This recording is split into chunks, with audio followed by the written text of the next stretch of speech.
Slopes of tangents, equations of lines, equation of tangents, rates of change. This is what we are going to do in the very first chapter, Introduction to Calculus. Right? Now, whenever we talk about slopes, we are talking about slope between 2 points most of the time, right? And whenever we say between 2 points, we may call it a line segment also at times, and sometimes we call it a secant.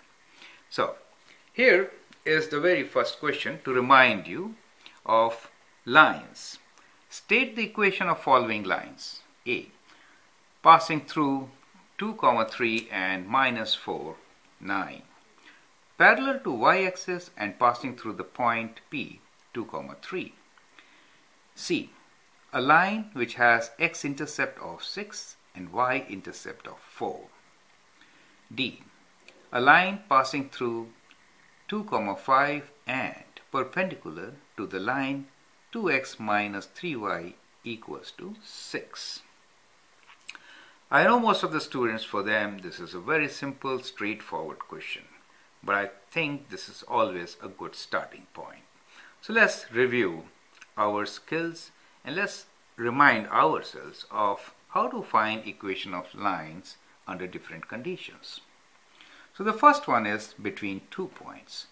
So line between 2 points, first thing we need to find is the slope. So slope should be equal to rate of change in y value over change in x value, right?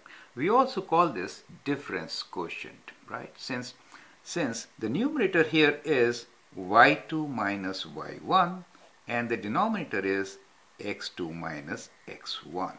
So it is difference of y values and difference of x values and their ratio. When we divide something, we call it quotient. Remember, when you multiply, it's called product. When you divide, quotient.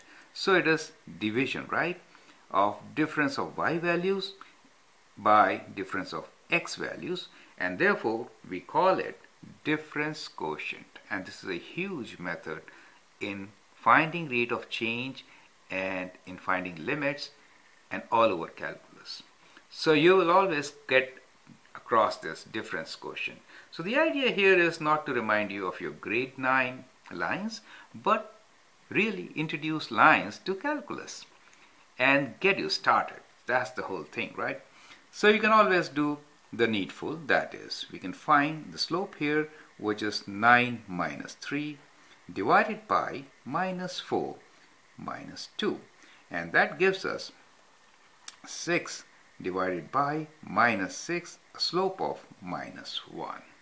Now if the slope is known to us, how will you find equation of line? So equation of line you can find using slope-intercept form, or let's do slope-intercept form. So y equals to mx plus b is your slope-intercept form. We already know what slope is. To find b, we need to use one of these points. So we can use 2 and 3 and find b, right? So let me do it here on the right side. I know I'm running out of this space, but let's do it. So if I put y value 3, so I get 3 here, equals to slope is -1, so its minus sign is enough and no need to write 1, and x value is 2 for us, so it becomes, or let me write 1 and then 2 here plus b. Okay, now to find b, we have to just take it to the other side, so it becomes 3 plus 2, 5. So 5 is the value of b. With that, we get equation of our line, which is y equals to, since the slope is -1, we can write minus x plus 5. So we get a line. Now it's a good idea always to check your answer. So if you plug in -4 for x, what do you get? Minus of -4 is +4. +4 plus 5 is 9. So you get 9. So that's perfectly fine. So what we are trying to do is check. So check is kind of like this. We are trying to plug in -4, the next point, right? -4 plus 5, and what do we get? We get 9, and that's perfectly fine. So equation matches. So the other point is definitely on this line, and therefore this is the correct equation of our line, correct? So that's how we get equation of a line. I hope you learned two new terms, and that is difference quotient, right? And slope of a secant probably. Okay, now part B. Parallel to y-axis and passing through the point 2, 3. Most of the times students get confused with this question, and many times they give a wrong answer. So I think I should take it up and then show you how. Since I'm running out of space, I just show it on this side itself. So let's think about it like this. We are trying to draw a line parallel to y and through a point 2, 3. Point 2, 3, let's say 2 and 3. Let's say this is our point 2, 3 on the coordinate plane. Now, if I have to sketch a line which is parallel to y-axis, it is going to be a vertical line, correct? This line is parallel to y-axis, correct? This is your x-axis. Now, what is going to be equation of this line? Now, I'm taking this opportunity to tell you one more thing. Can you write equation of this line in slope-intercept form, y equals to mx plus b? Big question. The answer is no. Since what is the slope of the vertical line? Slope is undefined. Because change of y, you can take any 2 points. Let's say we take these 2 points. Now change of y is that much. But what is change in x? There is 0 change in x. Therefore you have to divide by 0. Dividing by 0 makes no sense, right? Gives you a number which is not defined. Therefore slope is undefined, and therefore we cannot write equation of this line in slope-intercept form. Then how to write equation of this line? Well, as you see, the point was 2, 3. Now every point on this line, what is the x value? X value is 2, and we'll take advantage of this. We say, well, this is a line where x is equals to 2, and that becomes the equation of this line. So the equation of a vertical line is x equals to the x value, right? So x-intercept you can say. So x equals to x-intercept. If x-intercept is a, then x equals to a is the equation of a line which is vertical. Thing to remember, okay? So I hope you learned that. Part C is equation of a line through given x-intercept and y-intercept. So for this also, let me sketch this for you. And okay, let me squeeze it in here itself. The 2 points are positive, so I'll draw a line like this, correct?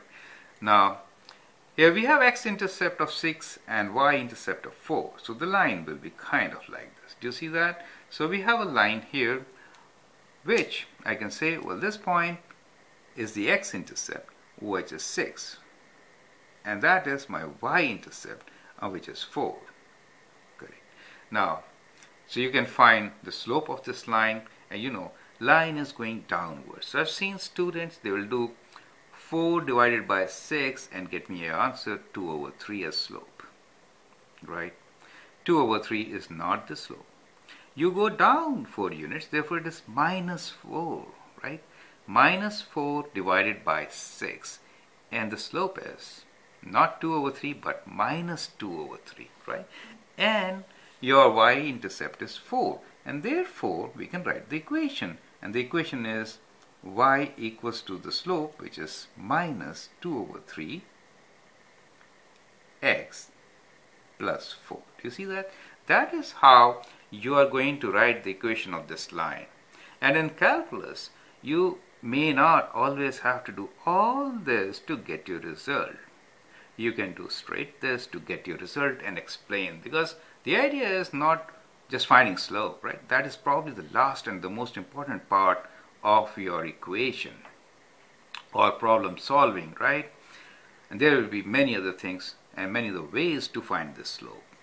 But ultimately, we have to write equation of a tangent line, which will be kind of like this, right? Okay. Part D is a line passing through 2, 5 and perpendicular to the line 2x minus 3y equals to 6. Now, let me remind you that a line perpendicular will have negative reciprocal slope, correct? Now, with that, let's start doing this part of the problem. So the given equation is 2x minus 3y equals to 6. Now to find slope, we need to rearrange and find what y equals to mx plus b is. Isolate y, that means, correct? Let's isolate y. So we get minus 3y equals to minus 2x plus 6, and we'll divide by minus 3, getting y equals 2. When you divide by minus 3, it becomes plus. So we get 2 over 3x minus 2, right? 6 divided by minus 3. So from here, we know slope m equals to 2 over 3. Now what is going to be the slope of perpendicular line? Let's say perpendicular line slope will be negative reciprocal. Negative of this is minus and reciprocal is 3 over 2. Remember that. That is how you get negative reciprocal, correct? So you know negative reciprocal. Now you know slope and you know point, right? So once you know slope and point, follow this method after here, right? So you get an equation here which you could write as y equals to minus 3 over 2x plus b. To find the value of b, you need to plug in the point, which is 2 and 5. 2 for x and 5 for y, right? So let's do it on this side. Squeeze it in. Okay, 5 for y. So I'll write 5 for y equals to minus 3 times 2 divided by 2. So 2 and 2 cancel out. Minus 3 plus b, right? So I'll take 3 on this side and say 8 is equals to b. Now we know what b is. So we can write this as y equals to minus 3.2x plus 8. So that becomes the equation of a line that is perpendicular to the given line and passes through the point 2 and 5. So that is how we are going to do this question. I hope this one example helps you to solve any problem on lines which will be there on the test for this chapter. Thanks and all the best.